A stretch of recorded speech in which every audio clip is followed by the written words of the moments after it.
मेरा नाम सुरभि गोयल है और मैंने इस साल यूपीएससी में ऑल इंडिया रैंक 78 सिक्योर की है। और यहाँ पे मैं कोशिश करूँगी कि मैं आप लोगों के साथ एक लाइव सेशन लेकर आप लोग के डाउट्स को आंसर कर पाऊँ। तो सबसे पहले मैं यूपीएससी टाइम इंडिया को थैंक करना चाहूँगी कि उन्होंने मुझे ये प्लेटफ़ॉर्म प्रोवाइड करा, जहाँ पे मैं आप लोगों के डाउट्स को डिस्कस कर पाऊँ और आप लोग की मदद कर पाऊँ। और मैं थोड़ा-सा शुरुआत में अपने बारे में बता देती हूँ। ये मेरा तीसरा अटेम्प्ट था। इसमें 2 बार पहले मेरा प्रीलिम्स स्टेज क्लियर नहीं हुआ था और उसके बाद ये मेरा जो तीसरा अटेम्प्ट था, इसमें मैंने अपना प्रीलिम्स, मेंस और इंटरव्यू क्लियर किया है। और उसके अलावा मेरा ऑप्शनल एंथ्रोपोलॉजी रहा। और इससे पहले कि मैं आप लोगों के डाउट्स को एड्रेस करना शुरू करूँ, मैं आप लोग को थोड़ी-सी जनरल गाइडेंस देना चाहूँगी। तो आप लोग को क्या करना चाहिए कि आप लोग को हमेशा प्रीलिम्स के से ज़्यादा मेंस की तैयारी अच्छे से करनी चाहिए। मतलब कि पूरा साल प्रीलिम्स की तैयारी में ना लगाते हुए, आप लोग को पूरा साल मेंस की तैयारी पे लगाना चाहिए। तो मेंस की तैयारी में आप सबसे पहले ऑप्शनल कीजिए मेरे ओपिनियन में, और उसके बाद आप लोग अपनी जीएस की तैयारी शुरू कर दीजिए। और साथ में द हिंदू जो है आपका, या जो भी आपको अखबार पसंद है, इंडियन एक्सप्रेस वगैरह, वो आप अपने ऑप्शनल के साथ ही स्टार्ट कर दीजिए। और जीएस में आप सबसे पहले क्या कीजिए, जीएस में आप पॉलिटी और इकोनॉमिक्स पहले करिए, क्योंकि वो जो है आपके न्यूज़पेपर्स में भी लिंक होते हैं, तो न्यूज़पेपर्स आपको अच्छे समझ में आएँगे।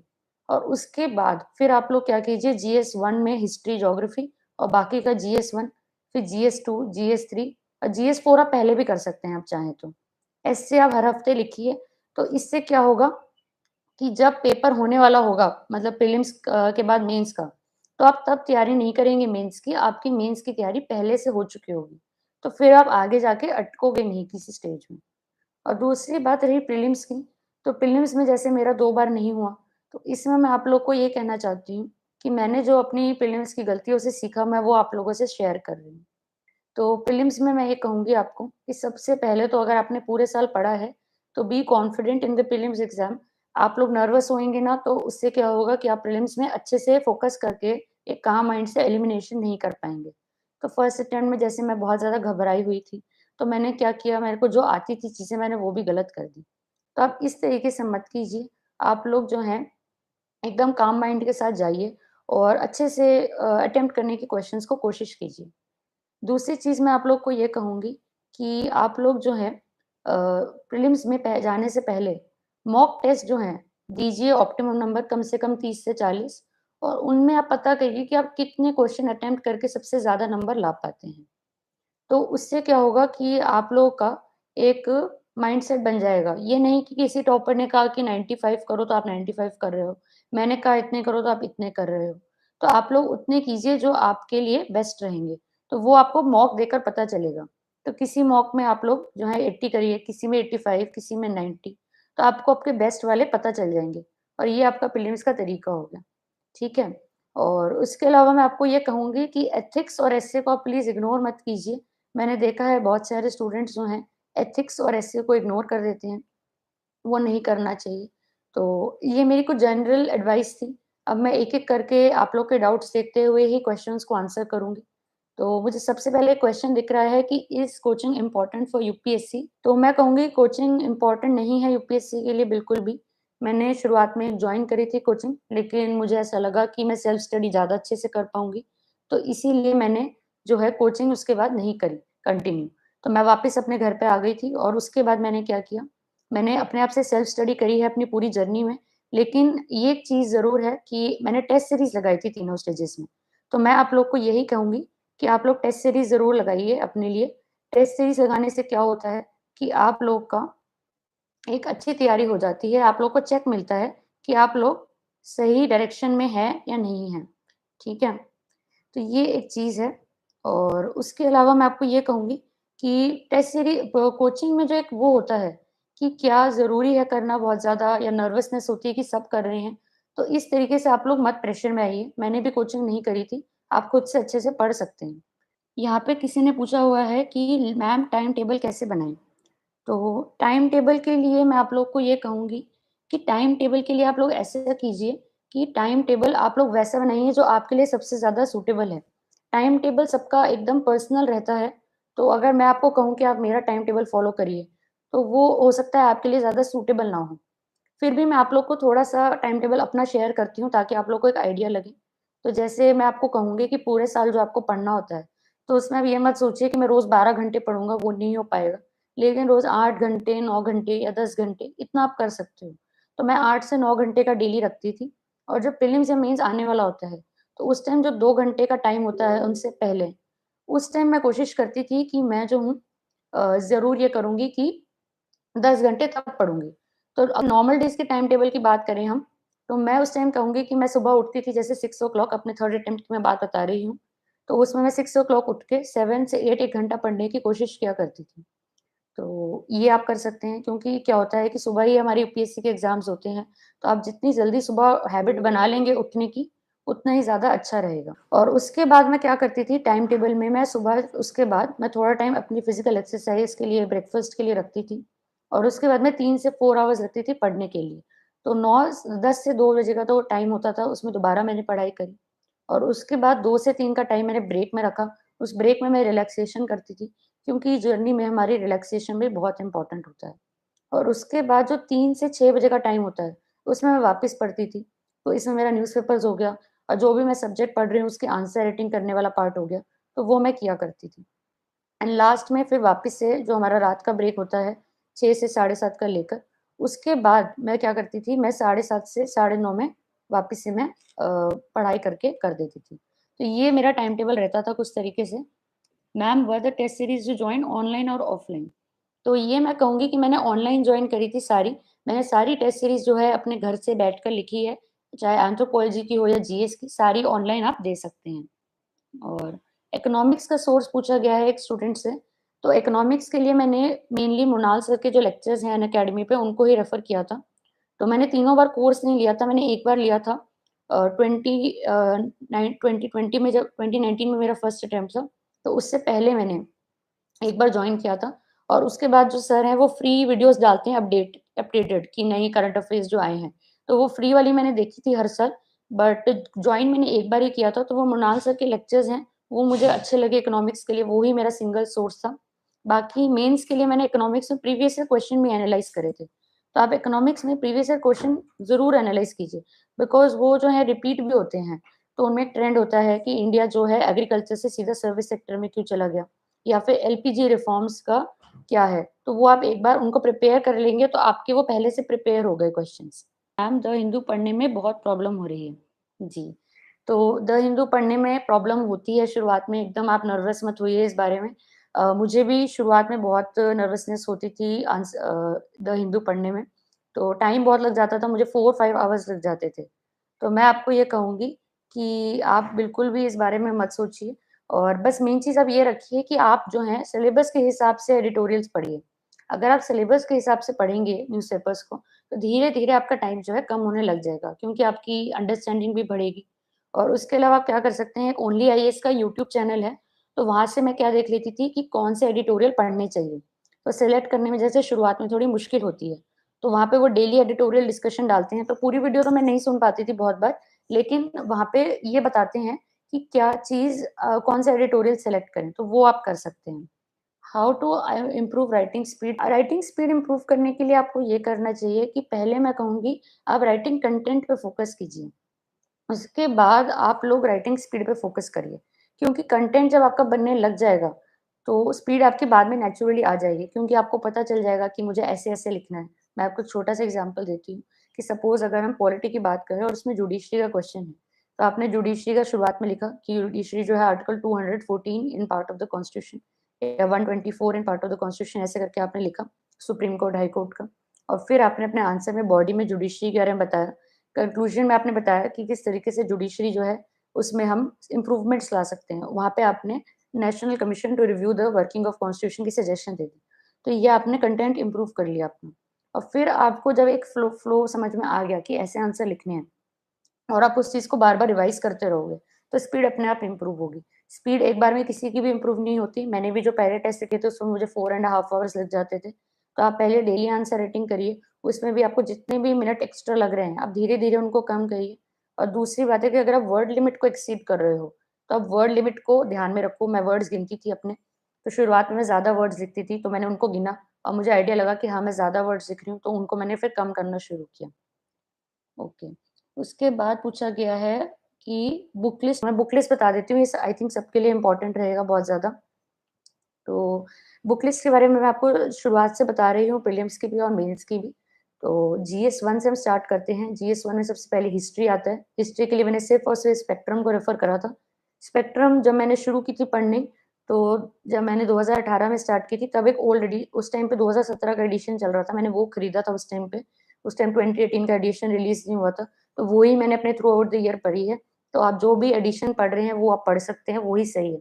और उसके बाद एंशिएंट हिस्ट्री के लिए old NCERT by R S Sharma और मेडिवल हिस्ट्री के लिए old NCERT by Satish Chandra. ये 3 हो गई आपकी। उसके बाद आर्ट एंड कल्चर आता है। आर्ट एंड कल्चर में मैंने फाइन आर्ट्स एनसीईआरटी को रेफर करा था, क्लास 12th की एनसीईआरटी है वो। और उसके अलावा सीसीईआरटी को मैंने रेफर करा था। सीसीईआरटी आपको कैसे मिलेगा? आप गूगल कीजिए सीसीईआरटी और उसमें परफॉर्मिंग आर्ट्स वाला सेक्शन आता है। वहाँ पे 3 चैप्टर्स है परफॉर्मिंग आर्ट्स, वो मैंने पढ़े थे। और जो इनमें कवर नहीं होता है, फिर वो मैंने नितिन सिंघानिया से कवर किया था बहुत ही कम। नितिन सिंघानिया से मैं आपको कहूँगी कि वहाँ पे भक्ति सूफ़ी मूवमेंट्स का एक अपेंडिक्स है, वो आप ज़रूर पढ़िए। उसकी किताब में वो सबसे अच्छा चैप्टर है मेरे ओपिनियन में। उसके बाद बात करते हैं ज्योग्राफी की। तो ज्योग्राफी में मैंने पढ़ा था एक तो NCERTs class 11th, class 12th की टोटल 4 एनसीईआरटीज़ हैं और जो मृणाल सर का यूट्यूब चैनल है, उस पे रजता अनिल मैम की ज्योग्राफी लेक्चर्स हैं, तो वो अराउंड 100 लेक्चर्स हैं। तो जैसे यहाँ पे किसी स्टूडेंट ने पूछा हुआ है कि मैम बिना कोचिंग के कैसे करा? तो जैसे ये लेक्चर्स मुझे अच्छे लगे समझने के लिए, तो मैंने यहाँ से समझ लिया। तो ऐसे आप कहीं से भी समझ सकते हैं। एक वेबसाइट है पीएमएफआईएस करके, वो भी बहुत अच्छा सोर्स है ज्योग्राफी के लिए। और उसके अलावा अगर हम बात करें वर्ल्ड हिस्ट्री की, तो मृणाल सर की जो वेबसाइट है, mrinal.org, वहाँ पे उन्होंने वर्ल्ड हिस्ट्री के नोट्स दे रखे हैं। मैंने वहीं से कवर किया था वर्ल्ड हिस्ट्री। और अगर हम बात करें पोस्ट इंडिपेंडेंस हिस्ट्री की, तो उसके लिए भी क्लास 12th की आती है एनसीईआरटीज़। सोसाइटी के लिए 2 एनसीईआरटी, क्लास 11th और क्लास 12th की। तो ये आपका जीएस 1 हो गया। जीएस 2 में पॉलिटी के लिए हम सबको पता है लक्ष्मीकांत। और जीएस 2 में उसके अलावा आईईआर के लिए मैंने सिर्फ विज़न का जो मटीरियल आता है, विज़न 365 मेंस की, वो मैंने रेफ़र करी थी। और अगर हम बात करें गवर्नेंस की, तो गवर्नेंस के लिए मैंने सेकंड एआरसी पढ़ी थी। सेकंड एआरसी में कौन-कौन सी पढ़नी है, अगर आपको वो देखना है, तो आप मेरे एक बार टेलीग्राम चैनल पे देख सकते हैं। मैंने आज ही शेयर करा है कि कौन-कौन सी एआरसी पढ़नी चाहिए, क्योंकि टोटल 15 है, पर उनमें से हमें सिर्फ 7-8 ही पढ़नी है और वो भी सिर्फ सेलेक्टिवली। और उसके बाद अगर हम बात करें क्या कहते हैं अपनी सोशल जस्टिस की, तो ये जो पूरा जीएस 2 है, ये मैंने शुभ्रा रंजन मैम की 3 बुकलेट्स आती थी जब मैंने शुरू करी थी पढ़ाई। आई थिंक अब वो आनी बंद हो गई है, लेकिन किसी फ़ोटोकॉपी शॉप पे आप देखेंगे, तो वो आपको मिल जाएँगी। तो वो बहुत अच्छी है, आपकी अगर सोच रहे हैं कि सिर्फ़ लक्ष्मीकांत से हो जाएगा मेंस 2 में, मेंस जीएस 2 में, तो वो नहीं होगा। तो उसके लिए आपको एनालिटिकल कंटेंट भी चाहिएगा। एनालिटिकल कंटेंट आपको शुभ्रा रंजन किताब में बहुत अच्छा मिलेगा। 3 किताबें आती थी, वो ऑरेंजिश रेडिश, ग्रीन और ब्लूइश कवर होता था उनका। तो वो आप देख सकते हैं, वो बहुत अच्छी किताबें हैं। वो पुरानी हो चुकी है, लेकिन आप फैक्ट्स नए ऐड करिए, लेकिन उन किताबों से आपको एनालिटिकल आंसर्स लिखने आ जाएँगे। और उसके बाद जीएस 3 इकोनॉमिक्स मैंने अभी बताया आप लोगों को। एनवायरनमेंट के लिए शंकर अय्यर को मैंने रेफ़र किया था, उसकी किताब आती है। और डिज़ास्टर मैनेजमेंट के लिए ज्योग्राफी से कवर हो जाता है वो काफ़ी हद तक। और बाकी जो हमारी NDMA, national disaster management authority की वेबसाइट है, उन्होंने वहाँ पे फ्लड, साइक्लोन इन सब के सजेशंस दे रखे हैं, तो वो मैंने रेफ़र करे थे। और अगर हम बात करें सिक्योरिटी की, तो सिक्योरिटी के लिए मैंने सिर्फ विज़न का वैल्यू एडिशन मटेरियल रेफ़र करा था। तो वो आप गूगल कर सकते हैं, आपको विज़न का वैल्यू एडिशन मटेरियल मिल जाएगा। साइंस एंड टेक के लिए अगेन मैंने विज़न की मेंस 365 देखी थी। और उसके अलावा अगर हम बात करें एथिक्स की, तो एथिक्स में मैं कहूँगी कि आप लोग क्या कीजिए, सबसे पहले तो मैंने लेक्सिकन पढ़ी थी और विज़न का वैल्यू एडिशन मटेरियल पढ़ा था। इससे आप लोग एक बेसिक अंडरस्टैंडिंग लीजिए। और जब आपकी एक बेसिक अंडरस्टैंडिंग हो गई है, उसके बाद आप लोग क्या कीजिए कि अपनी लाइफ़ से और किसी सिविल सर्वेंट की लाइफ़ से एग्ज़ाम्पल्स ऐड करिए। और केस स्टडीज़ के लिए आप लोग जो है, एक बहुत अच्छी किताब आती है आर राजागोपालन सर की, उसको रेफ़र करिए। उसमें बहुत अच्छे से बताया गया है कि केस स्टडीज़ में आप क्या-क्या ऐड कर सकते हैं, वैल्यू एडिशन कर सकते हैं, सॉल्व कैसे कर सकते हैं। तो वो ही उसमें प्रीवियस ईयर क्वेश्चन में गिवन है, तो वो ये मेरी पूरी बुक लिस्ट रही जीएस के लिए, ठीक है। मैम आप मोटिवेट कैसे रहते थे? मोटिवेशन के लिए मैं आपको कहूँगी कि इसको आप बहुत तरीकों से देख सकते हैं।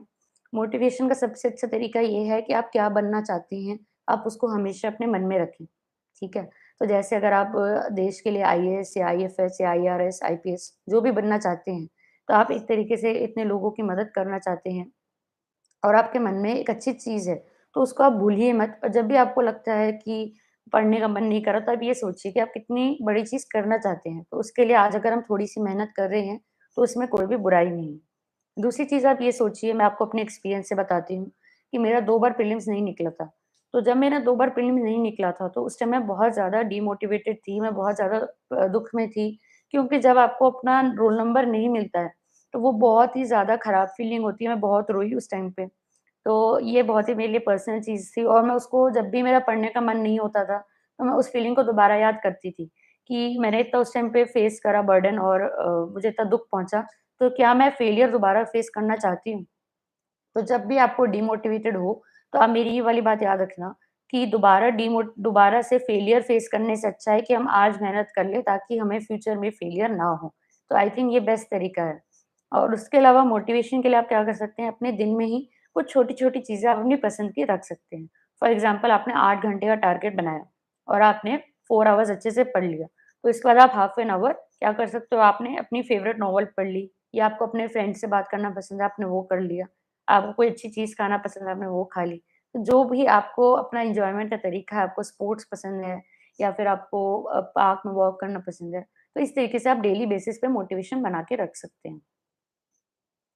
Revision and value addition answer writing कैसे करना है मैम? तो इन्होंने एक बार में 3 क्वेश्चन्स पूछे हैं और सबसे पहले रिविज़न की मैं बात करूँ अगर तो, रिविज़न में मैं आपको ये कहूँगी कि आप लोग क्या कीजिए कि जो आप सपोज़ आप प्रीलिम्स के टाइम पे हैं और प्रीलिम्स के टाइम आप रिविज़न कर रहे हैं, क्योंकि शुरुआत में तो आप लोग पूरे साल कवर करेंगे सिलेबस को और जब आप टेस्ट दें सपोज़ आपने पूरे साल में टेस्ट देने हैं आपको, तो आपने पॉलिटी पढ़ा, आपने पॉलिटी का टेस्ट दिया, तो उससे पहले आपने एक बार पॉलिटी रिवाइज़ कर लिया। और उसके बाद आप क्या कर सकते हैं कि जब आप प्रीलिम्स से 2-3 महीने पहले प्रीलिम्स की रिवीजन शुरू करेंगे, तो जैसे आज आपने पॉलिटी की रिवीजन शुरू करी, तो उसके बाद आप क्या कीजिए, फिर आपने हिस्ट्री पढ़ने लग गए आप, तो उस टाइम पे आप लोग क्या कीजिए कि रात में 1 घंटा या सुबह 1-2 घंटे आपने मेन-मेन पॉलिटी की चीज़ें रिकॉल कर ली। ये एक तरीका होता है, ये मैं करती थी। या दूसरा आप क्या कर सकते हैं, आप 1 हफ्ते में 1 दिन बुक कर दो, ये मेरा रिवीजन डे है। तो वो आप क्या कर सकते हैं, उस दिन आप कि हिस्ट्री पढ़ रहा हूँ मैं 6 दिन, लेकिन जो 7th डे उस दिन मैंने पॉलिटी की रिवीजन कर ली। और जब नेक्स्ट वीक आप ज्योग्राफी पढ़ रहे हो तो उस दिन संडे वाले दिन आपने हिस्ट्री को रिवाइज़ कर लिया। या फिर आप डेली बेसिस पे थोड़ा-थोड़ा करके रिवाइज़ कर सकते हो। सिमिलरली आप मेंस के टाइम पे कीजिए, मेंस के टाइम थोड़ा-सा ज़्यादा टफ होता है क्योंकि सिलेबस ज़्यादा होता है। लेकिन मेंस में भी आप यही कीजिए कि आपने पहले जीएस 1 पूरा पढ़ लिया, तो जब जीएस 2 पढ़ रहे हैं तब या फिर पहले आप ये कीजिए कि जीएस 1 जब आपने पूरा पढ़ लिया, तब जीएस 1 का टेस्ट लिखने से पहले मेन-मेन चीज़ रिवाइज़ कर ली, ये करिए आप, ये बहुत अच्छा तरीका है, ये मैं करती थी। और उसके बाद जब जीएस 2 आप पढ़ रहे हैं या ऑप्शनल पढ़ रहे हैं, तब उसमें थोड़ा-थोड़ा टाइम, रोज़ 2-2 घंटे आप पुरानी वाली चीज़ को रिवाइज़ करते रहिए, ठीक है? नोट्स कैसे बनाएँ? तो ये बहुत ही इम्पोर्टेंट सवाल है, नोट्स कैसे बनाएँ? मैं बताती हूँ सबसे पहले कि नोट्स बनाना इम्पोर्टेंट क्यों होता है? क्योंकि आप जब नोट्स बनाएँगे, तो आपको पता चलेगा कि आपकी रिविज़न बहुत ज़्यादा क्विकली हो रही है। तो मेन-मेन सब्जेक्ट के ज़रूर बनाइए, जैसे हिस्ट्री, पॉलिटी, ज्योग्राफी, इनके ज़रूर बनाइए, इनकी आपकी रिविज़न बहुत क्विक होगी। क्योंकि पॉलिटी में मतलब मुझे ऐसा सुनने में आया था कि लक्ष्मीकांत के नोट्स नहीं बनाते हैं लोग, लेकिन मैंने बनाए ज़रूर क्योंकि फर्स्ट अटेम्प्ट में क्या हुआ मेरे साथ कि मैंने पॉलिटी के कुछ चैप्टर्स के नोट्स बनाए थे और फिर कुछ के नहीं बनाए थे। तो जिनके बनाए थे वो बहुत जल्दी रिवाइज़ हो गए और जिनके नहीं बनाए थे उनमें बहुत टाइम लगा। तो मैंने सेकंड अटेम्प्ट में डिसाइड करा कि मैं सबके नोट्स ज़रूर बनाऊँगी पॉलिटी, हिस्ट्री में। और नोट्स बनाने के लिए आप क्या कीजिए, पॉलिटी, हिस्ट्री जैसे सब्जेक्ट्स में आप एटलीस्ट उसको 2 से 3 रीडिंग्स दीजिए। जब आप 2 से 3 रीडिंग्स दे देंगे तो आपको एक अंडरस्टैंडिंग बनेगी उस सब्जेक्ट की, तो आप उसके अच्छे नोट्स बना पाएँगे, उसको क्रिस्प फॉर्म में बना पाएँगे। फॉर एग्ज़ाम्पल पॉलिटी में नोट्स बनाते समय आप आर्टिकल नंबर ज़रूर मेंशन करो शुरुआत में कि president article 53 in part 5 of the constitution. आप ज्योग्राफी के नोट्स बना रहे हो तो आप मैप ज़रूर बनाओ, ठीक है? और फ्लो चार्ट्स बनाइए आप पॉलिटी में, ज्योग्राफी, हिस्ट्री में। हिस्ट्री में कॉजेज़ होते हैं, 1857 का रिवोल्ट क्यों हुआ? तो आपने एक कॉजेज़ बनाए, वहाँ पे आपने हिस्टोरिकल रीज़न लिख दिए, फिर पॉलिटिकल रीज़न, इकोनॉमिक रीज़न, इस तरीके से आपका एक फ्लो चार्ट बन जाएगा। तो अपने नोट्स में ही आप ये बनाएँगे जब, तो इससे आपकी जल्दी रिवीज़न भी होगी और आपकी आंसर राइटिंग भी पहले से ही अपने आप अच्छी हो जाएगी। दूसरी चीज़ मैं आपको ये कहूँगी कि जो आपका ये नोट्स बनाने का है, तो कुछ सब्जेक्ट कम इम्पोर्टेंट होते हैं, जैसे कि वर्ल्ड हिस्ट्री, सोसाइटी, तो इनमें आप एक रीडिंग करके भी नोट्स बना सकते हैं। Okay. How to start answer writing? तो यहाँ पे मैं ये कहूँगी कि आप आंसर राइटिंग के लिए क्या कीजिए कि सबसे पहले आप अपना एक सब्जेक्ट पकड़िए और उसको पढ़िए। और जब आप उस सब्जेक्ट को पढ़ लिए, सपोज़ आपने हिस्ट्री पढ़ा और आपने हिस्ट्री में रिवोल्ट ऑफ 1857 पढ़ा, तो फिर आप क्या करिए, उसका प्रीवियस ईयर क्वेश्चन सर्च करिए और वहाँ पे आपको क्या मिलेगा कि यूपीएससी ने अभी तक उस पे 3-4 क्वेश्चन पूछे हुए हैं। तो वहाँ पे आप लोग ये करके 3-4 क्वेश्चन लिख दीजिए कि ये 1857 का आपने रिवोल्ट पढ़ा है, तो मैं उसके आज आंसर लिखूँगा। तो ये फर्स्ट चीज़ है कि आप बिना पढ़े मत आंसर राइटिंग करिए और जब आपने वो टॉपिक पढ़ लिया, उसके बाद आप उसका प्रीवियस ईयर क्वेश्चन निकाल कर उसकी आंसर राइटिंग करो। तो डेली बेसिस पे आप इस तरीके से करिए और दूसरी बात ये है कि आप आंसर राइटिंग में सबसे पहले तो ये रखिए कि इंट्रोडक्शन, बॉडी, कंक्लूजन। दूसरी बात कि आप अंडरलाइन करो मेन-मेन बात को। हेडिंग्स को मैं हमेशा बॉक्स में डाला करती थी, बॉक्स बना दिया उसके चारों तरफ और उसके अलावा अगर आप हिस्ट्री लिख रहे हैं, तो जैसे 1857 रिवोल्ट की बात करें, तो कहाँ-कहाँ पे 1857 का रिवोल्ट हुआ है, वो आप मैप पे शो करो। ज्योग्राफी की बात कर रहे हैं, तो ड्रॉट कहाँ-कहाँ पे आती है, फ्लड्स कहाँ-कहाँ पे आते हैं, ये शो करिए, है ना? अगर जो इकोनॉमिक्स की बात कर रहे हैं, तो आप जीडीपी का मैप बना सकते हैं कि हमारा जीडीपी वी शेप में है, ठीक है? तो ये इस तरीके से आप कर सकते हैं।